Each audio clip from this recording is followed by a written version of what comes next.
One has to fail అని ఒకటి చెప్పారు కదా, ప్రతి ఓడు స్టేటస్ లోకి వెళ్ళిపోయింది. ఒకసారి చెప్పండి అది. అది ఏముంది, అది అందరూ ఎప్పుడు చూసేదేమో. One has to fail, love లో ఫెయిల్ అవ్వాలి, చదువులో ఫెయిల్ అవ్వాలి, వ్యాపారంలో ఫెయిల్ అవ్వాలి. ఎందుకంటే అంటే అవ్వాలి అంటే ఇది ఒకటి క్లారిఫికేషన్ ఇవ్వాలి. ఇది అందరూ చూసారు కాబట్టి చెప్పట్లేదు. ఇప్పుడు నాకు ఒక ఫ్యాన్ ఉన్న రూమ్ లో పెట్టారు అనుకోండి, అబ్బా ఏసీ లేదని బాధపడుతున్నాను అనుకోండి, అప్పుడు ఏసీ కాదు పెట్టాల్సింది, తీసుకెళ్లి ఫ్యాన్ ఆఫ్ చేసేయాలి. ఫ్యాన్ ఆఫ్ చేసిన ప్లేస్ లో అబ్బా ఫ్యాన్ ఉంటే బాగును అనుకున్నాడికి ఎండలో తీసుకెళ్లి పెట్టాలి. అప్పుడు ఆ రూమ్ చాలు అనిపిస్తుంది, ఫ్యాన్ కూడా అక్కర్లేదు. నేను ఎందుకు చెప్తానంటే ఇది, నీకు ఎప్పుడైనా నీ లైఫ్ దుర్భరంగా అనిపిస్తే నీకు ఫెయిల్యూర్ అంటే ఏంటో నీకు తెలియదు.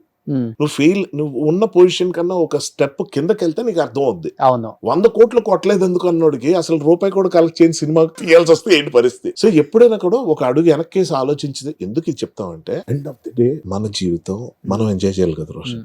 ఎవరిదో ఊపిరి మనం పీల్చట్లే, ఎవరిదో తిండి మనం తినట్లే, మన కడుపు నిండు కోసం మనం తింటున్నాం. తిన్నప్పుడు ఎంజాయ్ చేయాల్సినప్పుడు చెయ్యి. వెయిట్ పెరుగుతాను, పెరుగు ఏమవుద్ది. 6 ప్యాక్లు చేసిన వాళ్ళే వెళ్ళిపోతున్నారు ట్రెడ్మిల్ మీద, ఆటి మీద.